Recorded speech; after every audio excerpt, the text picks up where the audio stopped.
अस्सलाम वालेकुम। ये देखिए सब वोट देने के लिए जा रहे हैं क्या हाफिज़ दानिश साहब? आप भी वोट देने के लिए जा रहे हैं सर? आप भी जा रहे हैं सर? अच्छा, मतलब जाके सरकार अपना बना ही जिताएंगे, आरजेडी को जिताएंगे। आप किसको जिताने वाले हैं? सरकार चेंज करो, चेंज करेंगे आप? मैं तो अब सोचे नहीं है, अब जाकर के सोचना है।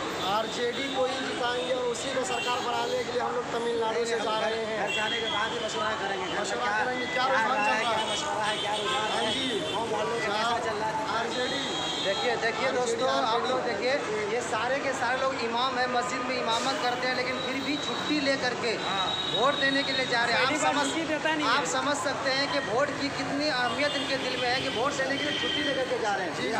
इसलिए मैं सरकार से गुजारिश करता हूँ कि अगर सरकार जिसकी भी बने, कम से कम इमामों के लिए, उलमा के लिए कुछ करे। जैसे आंध्र प्रदेश में हर मस्जिद में 15,000 रुपये मायना देते हैं और हमारे बिहार में 1 रुपया भी नहीं देते हैं। वोट के नाम पर और पोखरिया के नाम पर जो भी उल्टा सीधा देते हैं बस वही मिलता है, बाकी इमाम को, मस्जिद को, मदरसे को कुछ नहीं मिलता है। इसलिए मैं सरकार से यही निवेदन करता हूँ कि अगर आपकी सरकार बनती है, आपकी सरकार किसकी भी बन जाए, कोई बोल रहा है, आप लोग मस्जिद के लिए, उलमा के लिए, इमाम के लिए कुछ करें। क्या मजदूरों के लिए भी करेंगे भाई?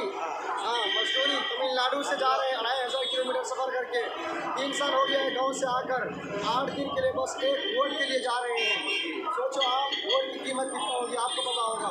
और जाने में सिर्फ वक्त खर्चा नहीं बल्कि पैसे भी खर्च कर रहे हैं। 1 महीने की तनख्वाह गई और साथ में ये सफ़र की परेशानी। 50,000 रुपये खर्चा आने जाने की।